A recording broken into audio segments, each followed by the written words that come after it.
Truth be told, regs miss bets all of the time. Sometimes they check in spots where they should bet, other times they do bet, but they make a bet sizing mistake.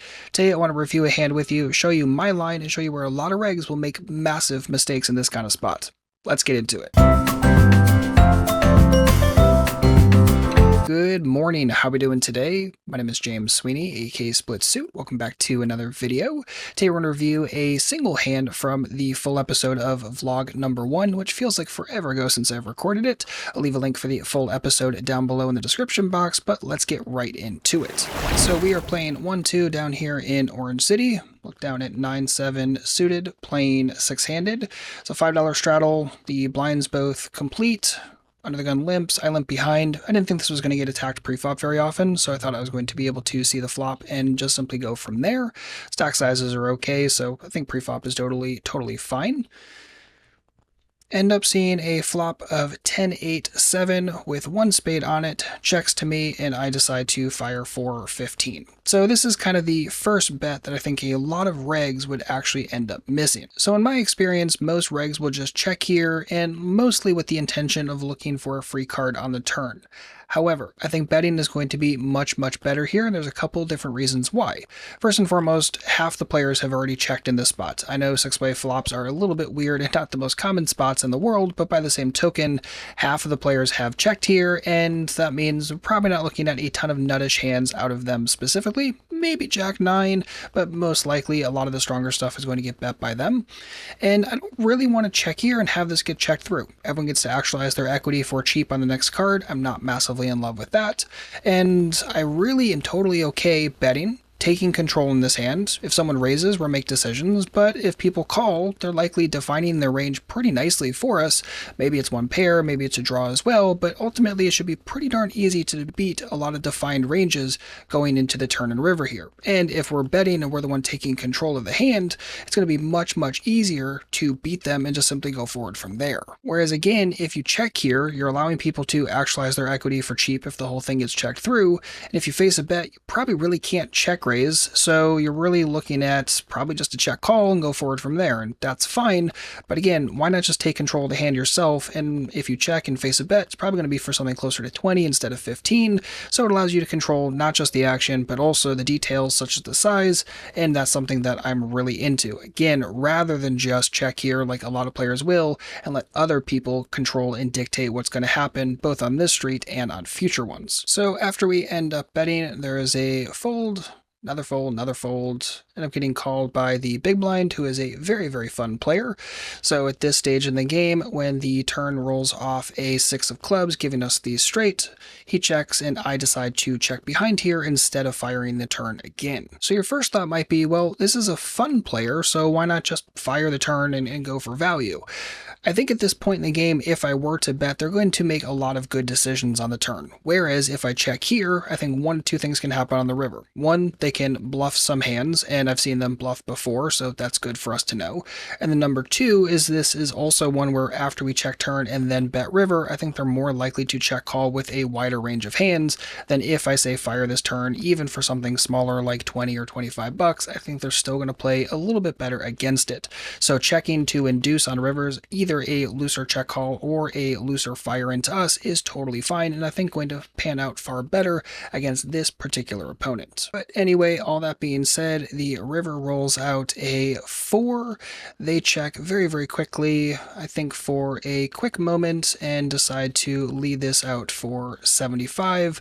That's the number that I announced, and then cut everything out right there. So this is not a bet that regs tend to miss. However, when a reg makes this bet, which I'm assuming they're doing pretty much 100% of the time, they tend to size it poorly. So a lot of regs will bet something like 30 or 40 here, but again, you notice I'm betting 75 into a pot of 60, so I want to explore that for a quick moment and look at it mathematically and explain why I think the bigger bet is going to be better here. And to do this, we're going to use two tools. The first is my river bet first check spreadsheet, and I'll leave a link for that down in the description box. This is part of my spreadsheet package, and it's totally free. Name your own price, or you can throw in a couple of chips, get some extra bonuses, but I'll let you make that decision on your own. Then the other tool we need is Flopzilla. And how we set this up in Flopzilla is very important. So I've already added in the board and our hole cards, but our opponent's range is very, very important to make sure that we nail down here. And you notice this is a very, very wide range of hands, and a decent chunk of the reason why it's so wide is because I'm thinking that when they complete from the big blind, they're completing with pretty much everything. Obviously, a good player isn't going to. They're going to have some discernment in what they complete with, again, because there was a button straddle, and the big blind did decide to call those $3 extra. But I do think that a fun player is more likely to have just about everything. Maybe you could scrape out aces, kings, and queens, but ultimately I think this is largely what we're looking at. I did some filtering on the flop to bring through a more reasonable range. Turn obviously got checked through, so 100% gets included. So the river is really, really important. And I think one of the things that's going to get overlooked here is that our opponent did check the river pretty darn quickly, which means I think we can remove a very, very important combo, and that is Jack 9. So if we can remove Jack 9 from here, that's definitely going to change things a little bit.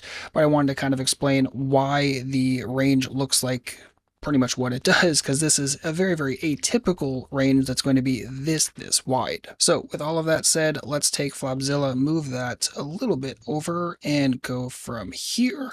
And let's start by setting up the spreadsheet overall. So this is a very simple spreadsheet, not a ton of things that we need to factor in, but the first thing is the pot size, which on the river is 60 bucks. Let's start by first analyzing what a reg might normally bet here, which is something probably between 30 and 40, and let's just assume 35, just kind of cut the difference and go from there. Then we need our win percentage when called. We'll talk about that in a moment, and how often our opponent is going to fold when facing our bet. So let's start by making a couple of assumptions using Flopzilla. And let's say that in this situation, we think that our opponent is going to continue against that $35 bet with middle pair or better. For whatever reason, that's just the assumption we're making. And again, we're assuming this player is more on the inelastic side of the spectrum, meaning if they're going to continue, they're going to continue with against most sizes at roughly the same frequency. And if they are more on the fun side of the spectrum, chances are they're going to call wider. That was also part of the reason why we decided to check behind on the turn as well. So let's run with that assumption for the time being. So you notice in this situation, middle pair or better is selected. That's going to be the entire continuance, which means over in gray, we have what our opponent is going to fold right this moment, which is 34%. So if we go over here, how often do they fold? 34. And if we lock this in, so it's going to take only the hands that we've filtered for in blue and lock that in, we notice our equity is going to be 86%. And we should be using equity in this situation, not the raw win percentage.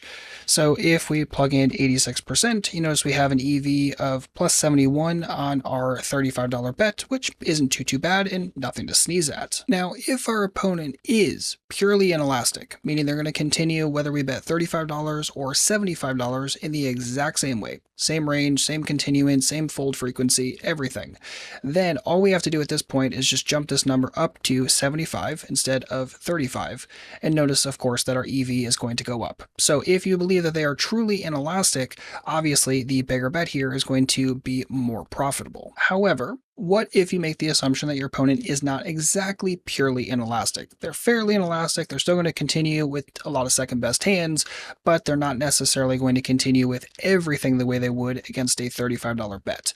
Well, what you can do is go back into Flopzilla, and at this point, let's just uncheck this and say, you know, it's not going to be middle pair or better, it's actually going to be top pair or better that they continue with. Well, if that's the case, we notice that our opponent is folding more often and thus continuing less.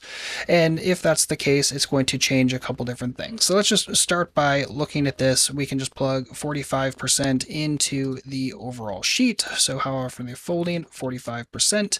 And when we lock this in and we go to our equity, now all of a sudden it's 83%, which is a little bit different. So this drops down. And what do we got? We have an EV of 82%, which is still higher than the $35 bet, assuming a wider continuance against that $35 bet. So it's really worth taking the time, at least every now and then when you're analyzing your own hands, to see how different bet sizes might perform, especially when you're talking about playing against fishier, looser, more fun type players that can definitely run yourself into situations where the larger bets, which may not necessarily be as profitable against other regs in your game, could actually be extremely extremely lucrative against players who especially are on the more inelastic side of the spectrum. So if you do this kind of exploration between sessions, it's much easier in real time to find these situations where making the bigger bet is going to be better. Obviously, you're not doing these calculations at the table, but if you've done enough of them off table, you can really start to be able to estimate it better in real time and thus make better bet sizing decisions. So again, it's not that the reg is necessarily missing the bet itself on the river here, just simply that a reg is missing a better bet size more often than not in this specific kind of situation. And so as the entire hand rolls out, before I can even get the bet fully cut out, our opponent folds, end up shipping the pot, and good to go. But again, this is a situation that's very important to analyze and make sure that we're not missing bets, and more importantly, not missing bet sizes that can really end up making extra money at the end of the day. Sure, our opponent ended up folding this time, but when they do end up continuing with whatever second best hand they decide to continue with, I think the size is going to do far better at the bigger number here rather than the more average, something like half-ish to 2/3 pot. So be on the lookout for spots like these. And if you're interested in learning more, especially about the flop bet that we talked about here, I know a lot of regs will just completely miss that bet altogether. Definitely make sure to listen to Season 5, Episode 2 of the Red Chip Poker Podcast. I answer a ton of questions all about flop play and touch on this exact thing, and it's extremely important. If you mess up this flop play, I promise you your turn in river life is going to be very hellish, and it's going to raise some really crappy spots for you. So listen to that episode. It's totally free. Listen to it wherever you listen to podcasts, or you can always go to redchippoker.com/podcast and just look for Season 5, Episode 2. And that's going to wrap it up for this video. If you have any comments or questions, please do not hesitate to let me know. And if you like these kind of videos, please make sure to give this video a thumbs up. I massively appreciate it. I'll see you back shortly with a brand new video, and in the meantime, good luck out there and happy grinding.